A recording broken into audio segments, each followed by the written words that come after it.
Yep. You can't ignore the symptom and hope for a solution. So engagement is a huge part of this, right? Yeah. Engagement in terms of introspection, self-examination, going back in your story, all the things we talk about.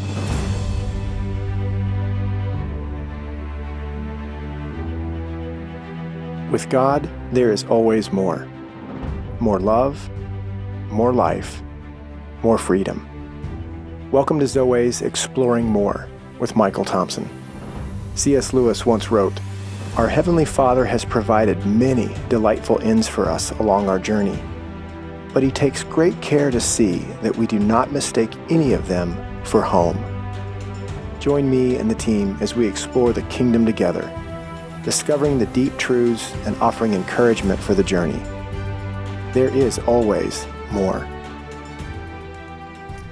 Welcome, friends and allies, to the Exploring More podcast. Michael Thompson hanging out with S.J. Jennings, talking about what is wrong with men. How long have we been talking about this?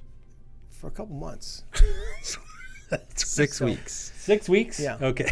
Yeah. It's a lot to talk about. It doesn't feel like Groundhog Day yet. No, on it doesn't. The subject, because I feel like we're making progress. But I was going to say, my hand was going. I feel like we're starting to kind of crest this this subject in a way that, we started with it's not good, to it could be good. It could become really, really good. So, maybe we could. We've been talking about this for 6 weeks. This is the end of the season. I think our next episode comes out October 1st, right?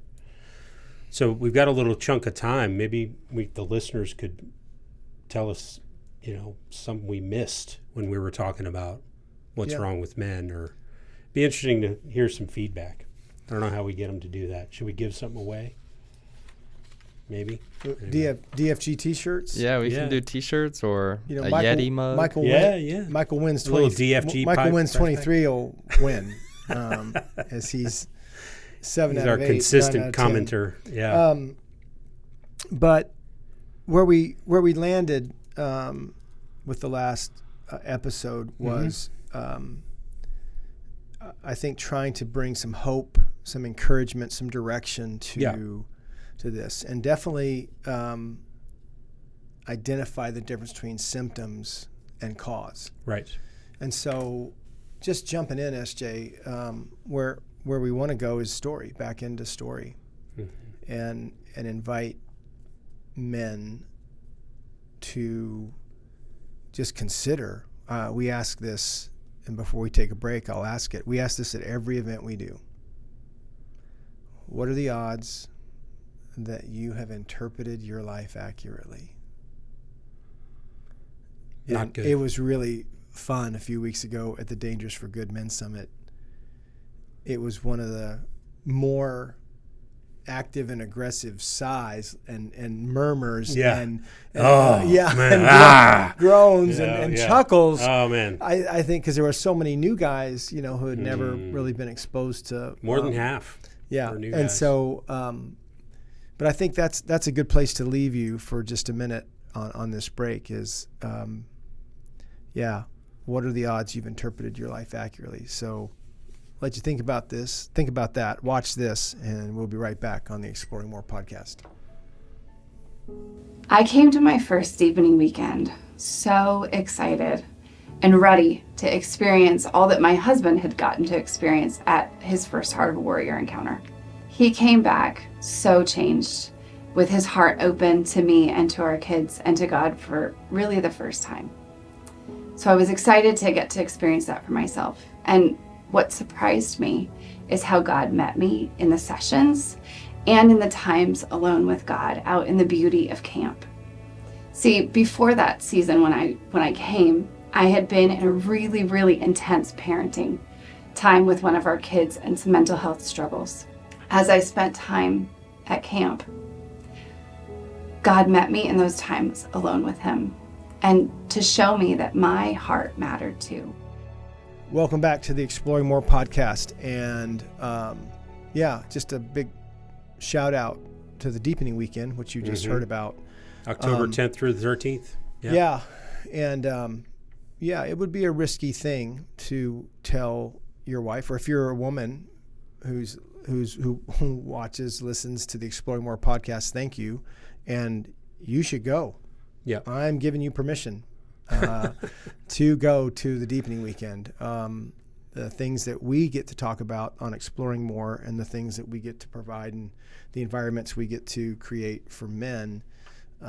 Sherry and Robin and some of our the rest of our women's team, they're fabulous at creating that safe space for women, and uniquely for women too. Yeah, and it's not just a women's version of our men's weekend. I agree. Yeah, I was thinking about in the last podcast I mentioned that guy that I had coffee with who said, I got invited to your weekend a couple times, and I said, no, I'm not doing that. I'm not going to a men's.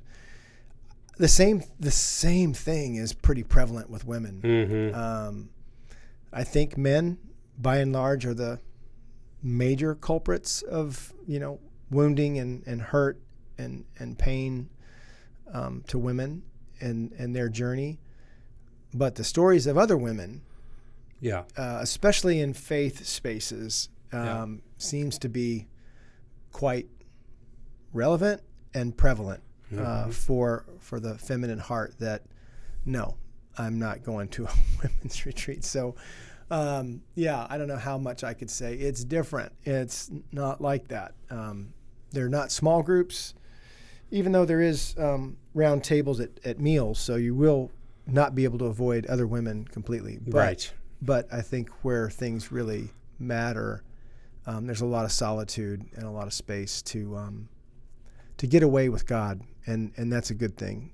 That does a masculine or feminine heart a lot of good. And I think the Deepening Weekend is a place like the Encounter Weekends where, SJ, we're huge proponents of so is there hope? Is there hope for men? We've spent 5 weeks talking about what's wrong with men, what's missing. And so what is, we don't need any more diagnosis of what's wrong and what's in the way. I think we need a remedy. We need some path forward. We need some level of rescue. And I would start with, if you're a man listening to this, I think a cry of the heart prayer, a hopeful expression of, Father, if you really mean this, if you mean business on this, I confess I'm unfinished, but I don't have to be unfathered. So I think that's a great place to start, is taking God up on the offer of Father. And that comes with a lot of prickly spaces. Yeah, I think what comes to mind, Michael, as you're sharing that is, we say it all the time, awareness isn't healing, and if we're aware of the symptoms, if we're aware of the problems around us with masculinity, I would say if you're not, as a man, aware of the problems, you might be part of the problem. But there's, as many of us are. So if we're aware of what the issue is, or we're aware that there is an issue, then leaving it there is not helpful. Ignoring, that thing on your back, or that pain in your elbow, or that thing that's wrong with your knee, ignoring it doesn't make it go away. Those years have long passed. Like, I remember being in my 20s and being like, ow, that hurt a little bit, and I was fine the next day, Or two, now I wake up and 2 I weeks. hurt myself in my sleep. But you can't ignore the symptom and hope for a solution. So engagement is a huge part of this, right? Engagement in terms of introspection, self-examination, going back in your story, all the things we talk about. So I would, shameless plug for Heart of a Warrior book and journal workbook. That can get a man definitely down the road to more awareness. And some recovery. Awareness isn't healing, but awareness is, who was I talking to? Man, I can think of three people come to mind about pain and awareness of the pain and awareness that it hurts, but what's causing it. And yeah, my brother gets a call from my dad at 3 a.m. the other morning. Ooh, that's not good. Yeah, 3 a.m. scared the crap out of my brother, who's in the same town. Yeah. Well, kidney stones. Oh. And so, but you don't know what is going on, especially if it's your first real pass, pun intended, at this. You know, is it an appendix erupt? Yeah, right. Is it? It's scary. Bladder. Well, there's a lot going on in there. I mean, you know, the lower plumbing man. is in definitely. So, yeah. There was another one that I just thought of too. That, just to find out, you know, what the cause was of a cardiac arrest. You know, and you know, it's so. This is to your point about identifying it is important. And I think Heart of a Warrior and the Journal Workbook, which is probably 20, 25 hours worth of counseling for $14. I mean, we took the things that we were doing with men, not only put it in the Heart of a Warrior, but also gave them a place to not a manual, but a journal workbook to begin to really process your story. Yeah. So I say all that to say you got to start with your story. What happened to you? And if before the break, if I'm right, if we're all confessing, what are the odds that you've interpreted your life accurately? Then you got to go back into your life. You got to go back into to reinterpret into your story to see what needs to be recovered. Yeah. What needs to be redeemed.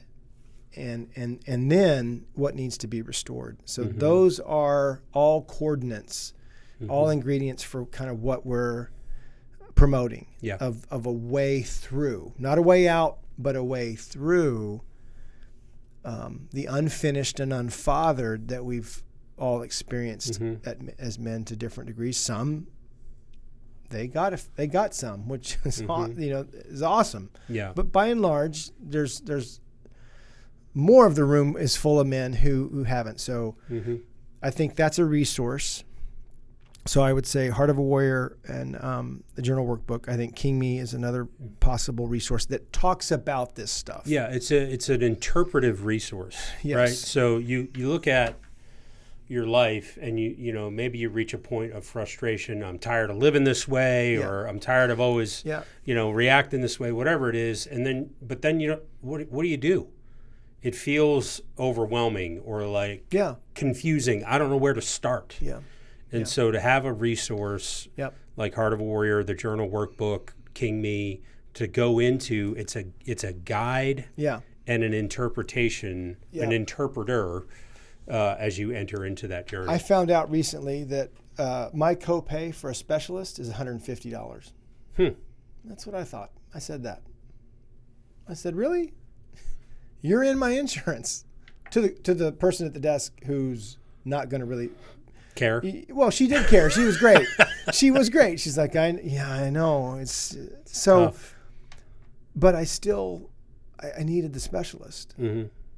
So, you know, the point of some of this is going and getting help. I need help. Right. Because like you said before, don't ignore it. It's not going away. You know, this kind of ailment is relational. It comes out in relationships, and it comes out in horrible ways affecting relationships, primarily probably your home front. Yeah.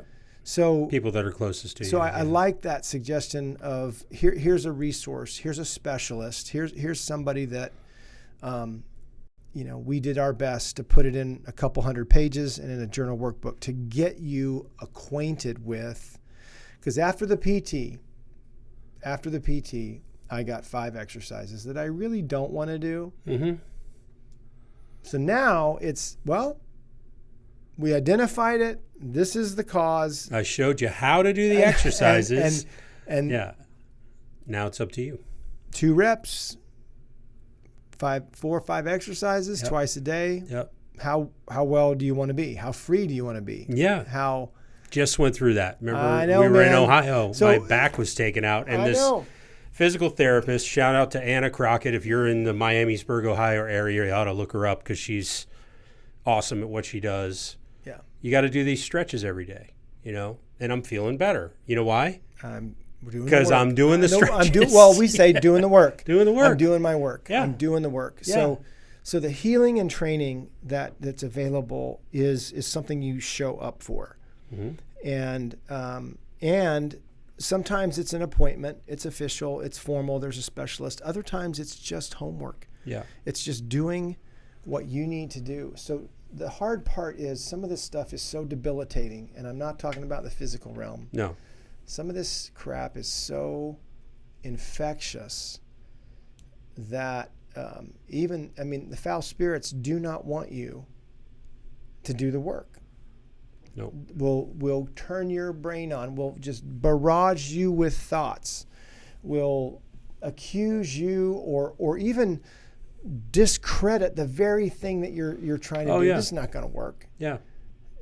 So the voices in your head are not all not all you. And so the hostility, that's part of the training. Mm-hmm. So healing and training are not separate things. Mm-hmm. They actually are a practice that for a man or woman to become oriented, that's where the work is. And that's what you subject yourself to is God somehow organizing and orchestrating your particular recovery program for healing and training. Yeah. So I think when you sign up for that and you agree to that and you invite that, you are agreeing to even what people don't typically understand is he's actually going to show you where it hurts and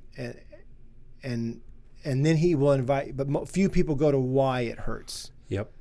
Why does that hurt? So you're gonna be in a relational moment with your son, daughter, mom, dad, or spouse, and it's gonna go south.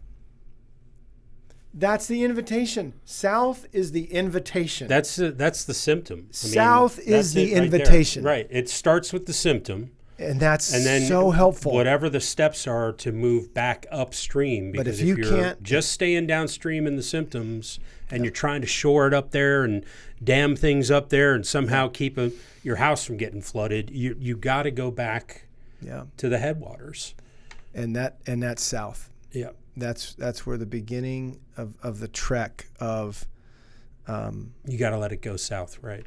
Like or when it goes south. When it goes south. Right. And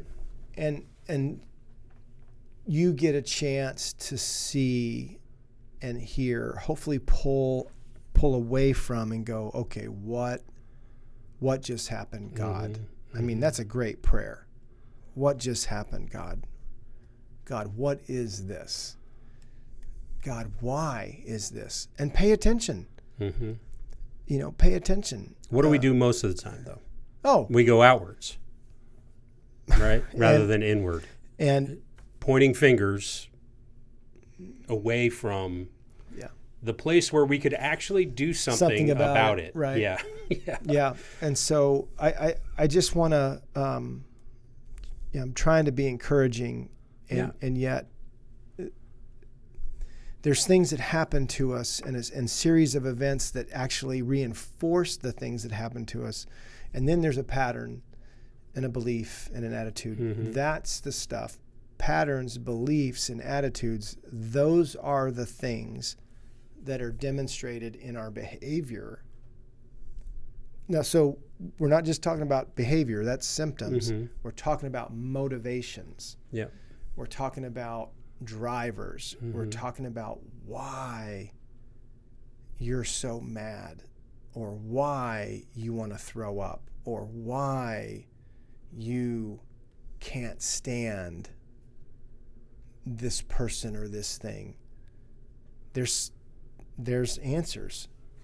Yeah, it's not rhetorical. There's answers to these whys for the man and woman who you can't always just exit the scene, but you can enter into another scene of contemplation, of exploration with God and say, okay, what is this? Yeah, what's my real motivation? Why does that make me so angry or sad or whatever it is, afraid, defensive, afraid? You know, I mean, that's what the invitation is. So, I think about right there. You just set yourself apart from most of humanity. Who keeps doing the same things over and over and over again. Well, you're not questioning. Most of humanity is not going to question themselves, right? And say, what's my motive? Why did I do that? Why, God? What and is if somebody that? else, here's the deal. Here's the problem. Here's one of the problems. If somebody else does it, it just reinforces accusation, and it becomes another thing that you can't do well or aren't doing right. So it's really better for you to take your own initiative. To take some of your own initiative. And yes, you can write in the journal workbook. You can kind of go that path and that pattern that's established in certain chapters, but even that is as hopeful as that is, and I hope that it's helpful. Paying attention and being in life's moments, and then reflecting on what happened. Why am I feeling the way I'm feeling? Why am I thinking that way? I just feel like it is what's Thoreau's quote? Most men live lives of quiet desperation and go to their graves with a song still in them. This is about the opposite of that. And this is an engagement that is so. It's not aggressive. It's definitely not passivity. It's intentionality. It's intentionality that men, if we would be more intentional with regarding our own masculine journey and what it is that we need. Yeah. From a source outside of us, and we can't take it to her. We can't make her the primary source of validation and healing. That's a part of this whole equation. That's too much weight on messy. Any person to put that on another person, to expect them to live up to this God-given desire for validation and affirmation, all the ingredients of love, and that's to come from a person is not realistic. Except mom and dad, because that's why it hurts the most. When wounds happen from mom and dad, it hurts the most. Yeah, as an adult, that's why though, healing. You're still that burden. Those years of formation have gone, but they're still here in how they formed you. So, well, it's funny. As you were sharing that, I was thinking about one of my favorite movies, Shall We Dance? Yeah. And I can't remember the characters' names now, but the wife, Susan Sarandon. Yeah. In that. She's talking with, I think, another man. That's not her husband. Private investigator. Yeah. About that she hired to spy on him a little bit. Yeah, about marriage, and she says, well, she talks about a witness to your life, right? Yeah. And so you can start this journey of exploration by yourself, digging back into things, using the resource as an interpreter. When it really gets legs is when you make yourself vulnerable, especially in a group of other men in relationship, and talk about some of those things and let them be observers to your journey. Yeah. I don't think we're designed to do this alone. Yeah. And we have to have an observer, a witness, to say, man, that must have been really hard, or dude, I can see now why you respond that way when you're not included in a text thread or whatever. I love that thought, because if most of the crap that's happened to us has been people through other people, and they've delivered these packages to our hearts that we've taken in, and they're not good, then the point you're making is, well, what if God might partner with some people to deliver some other packages? And then what if he skips the UPS and the Amazon trucks altogether and ships them directly to you from him? Yep. And that's what we're promoting. That's what we're saying is a great way, an excellent way when I think of No doubt. love and how he loves. And I would say it's very risky. it is, but what's the alternative? Or it can feel that way. What's the alternative? Right. And so what I really want to promote is the training that is needed to discern who's delivering what packages, and is it for you? Mm-hmm. And is it or is it against you? Because we've taken those packages on. When I say packages, I'm thinking of the bundle of not just the wounding moment, but the message that came with it, Yep. and my reaction to it. Of course that hurt, and of course you said, "I will never."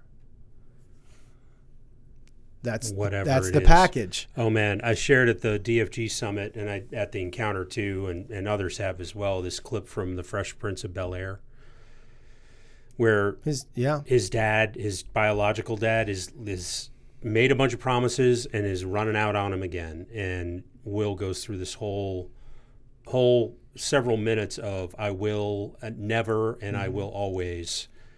Who needs him? Yeah. What is wonderful about that moment, and it's you're so caught up in watching that clip. I'd go to YouTube and watch it if you haven't seen it. Just put in Fresh Prince of Bel-Air, Will's dad leaves or whatever. But the wonderful thing about that scene is there's an interpreter there. Right. Uncle Phil in the moment. Right. He's there in the moment. He doesn't tell him, "Don't say that. Don't feel that way. Stop saying that." He just listens to him. He does say, remember, it's okay to be angry. He does say that, which is a great thing to say. Really? But what most people hear in those moments when you're spouting off like Will does, "Don't do that. Mm-hmm. You shouldn't say those things." Yeah.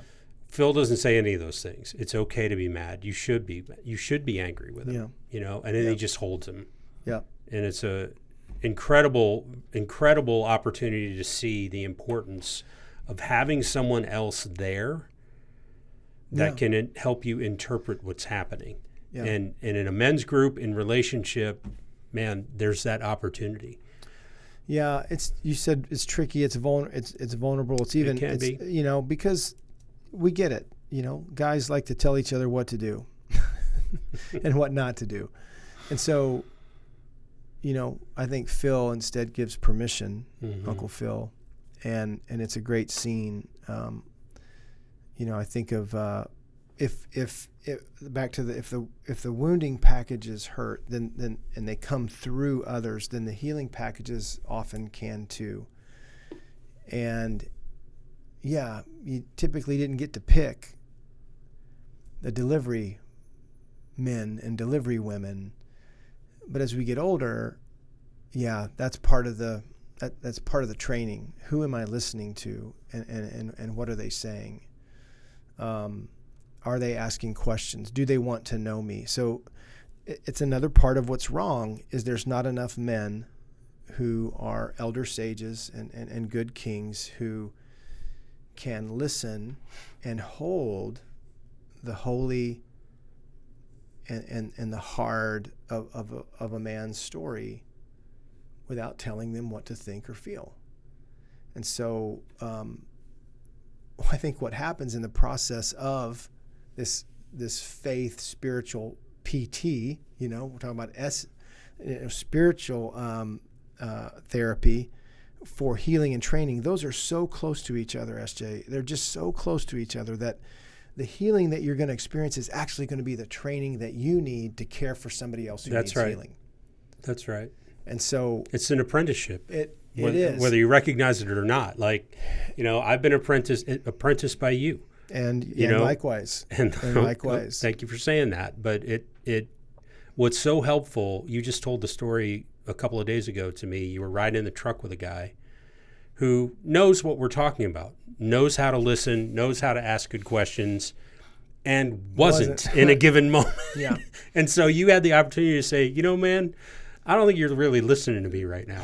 I think you're thinking about what you want to say. What you want to say or what you want me to do, Mm-hmm. And so we have that opportunity to share with the men in our small groups and in our lives and that are kind of walking with us we're able to train one another. We're able to apprentice one another.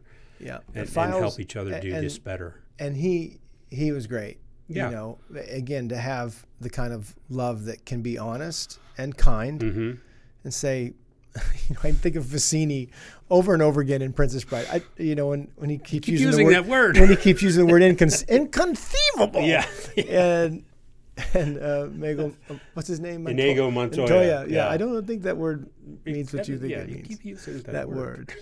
And so, you know, listening, that's not listening. But in wrapping up, man, I think I want to. Every man has some things that need overcoming. Like I said, beliefs, attitudes, perspectives that are not helping or not serving him in a way that is enabling him to love or be loved. We're talking about our friend Sean, who, not the blathering Sean Harmon, but the other Sean that you were talking about. You know, even just little practices of receiving, of offering. I was with a couple guys a little while back who we were just having a meal, and my friend just wasn't kind to the wait staff. And that's an easy one. But he wasn't. Yeah, I think I was there for that one. He treated him like upstairs, downstairs, Downton Abbey kind of stuff. I'm like, come on, man. This person is working hard. I mean, they probably don't like their job any more than you don't like their service. I don't know, but I think of how there's so many chances to practice and opportunities. So I think overcoming and seeing some of that stuff, I don't think my friend can see it, and a confrontation about it can often go south. So go south. What is this drama now about, and why is it coming up? It might be God arranging for you to see something that you keep practicing insanity. Doing it over and over again and expecting everybody to get in line. Right. So I think those are just some of the practical ways. I do think too that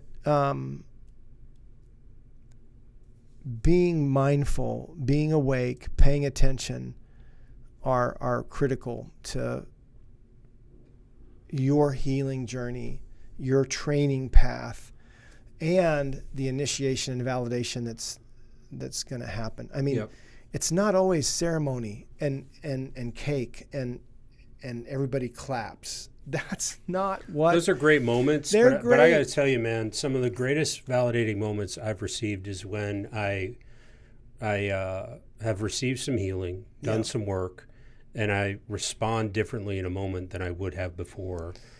The before being damaging, the healed way being life-giving. That is a moment. And I'm not going to say, you know, God came down from the heavens and gave me an attaboy pat on the back. But I can tell you,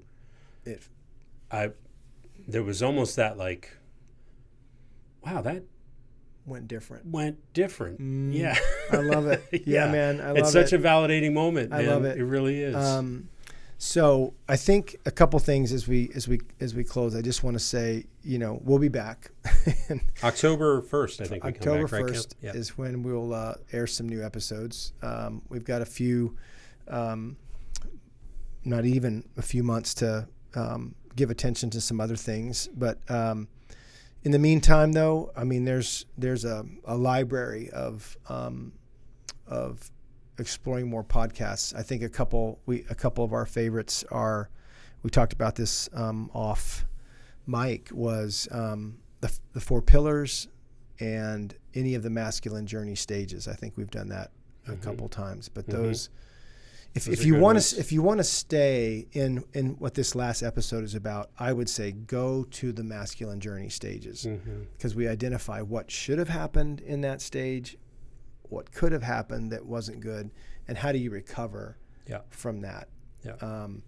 I think another thing, in the meantime, if you don't have Heart of a Warrior in the journal workbook, I double dog dare you. Yeah. You can get an ebook to challenge you to do that. And get an audio book if you want to. I mentioned before, SJ, I think you need to find a couple brothers, a couple men. Maybe they aren't brothers. They're just guys that, you see in the drop-off or pickup line, or you stand there at practice with the other guys. The courageous moment will be, hey, SJ, hey, Bill, I got this book that I was encouraged to read. I wonder if would you be interested in reading Absolutely, man. And we've created all these YouVersion Bible plans too. So if you have the Bible app, you should have it. Jump on there. It's free. Those are great places to go. That's a way too to just circle up a group. We just released the one Dangerous for Good. Yeah. It's a 7-day, I think. Yeah. So you could turn it into a 7-week. And just go through that for a week. I think of our friend. So there's lots of options. Our friend Craig Mayhew, who was talking to his wife Heidi about really not having, too many friends, and like our better halves can do. She said, "Well, are you being a friend?" It sounded like something Miyagi would say. Yeah, she was a ninja in that moment. Friend. Yeah. Be a friend. Be friend. Yeah. Befriend someone. Right. Right. I mean, it's how relationships roll, and taking the first step could be a pretty courageous and vulnerable step. So, that's kind of my. Where do we go from here? Yeah. What do we do in the interim before we get some new episodes? I want to say too, I have a couple shout outs I want to make. Okay. At the end of the season, specifically for the sponsors of our Ohio DFG event, Jones Fish, for all of your pond and fishery needs. Nice. Rob Jones, Stackler Harmon, if you need a law firm in and around Dayton, Ohio, those are the guys you want to go talk to. Journey Trucking, Sean Spieth, he's a great guy, and Custom Stone, Reliable Home Builders in Dayton. So we had some great sponsors step in and step up to help us out. And the other thing I want to say is, you may or may not know this, but Zoe is a 501c3 nonprofit organization, and we rely on the goodness of God acting through partners like you. To complete all the operations that he puts on our hearts and execute the vision. So we created something called the 1010 group. If you go to zoe.org/give, you can find more information on that. And the idea being, John 10:10 is kind of our foundational verse. Yeah. I came that they would have life and have it to the full, right? That's what we're calling it, is the 10-10 group. Also because, and I think it was Josh and maybe Caleb's idea, it was a team effort putting it together. If you come on at just $10 a month, I had a subscription that I was paying for $10 a month that I noticed a couple months ago, and I was like, I don't even know what this is for. So I figured out how to shut it off, and I started sending it to Zoe, to be honest. So, maybe you're like that. You got $10. You can contribute to the cause, and if we get, if you can get one guy that gives $10,000, which is great, or you can get, 100 guys or 1,000 guys that give $10. There you go. And math on the fly. But and the sponsorship makes thing. A huge the difference. Sponsorship thing is a great way to jump in. If you want to talk to us about sponsorship and the Exploring More podcast, each episode costs us to produce, and if you want to underwrite that and be a proud sponsor of the Exploring More podcast, we'd love nothing more than to give you a shout out and acknowledge that and help keep us in the game, because it's a lot of good work for us to be able to do these podcasts. So. Yeah. If you know anybody that works for Ford Motor Company, we really like trucks. So we'll just say that, throw that out there. Yeah. Yeah. The Ford Truck Exploring More podcast. Yeah. Sponsored by the F-250. My black one, your white one, Caleb's red one. Yeah, man. Hey, thank you for being with us. Love exploring the kingdom with you, SJ, Caleb, you too, and with all our friends and allies. We'll see you in October on the Exploring More podcast. We hope you have enjoyed this episode of Exploring More. The landing page for this podcast is zoe.org/podcast. That's ZOWEH.org/podcast, where you can find the show notes and various platforms to which we broadcast. You can also find us and the Life of More by visiting Zoe on YouVersion Bible app, Right Now Media, our Facebook page, and Zoe on Instagram and Twitter. Remember, with God there is always more, and you were made for more.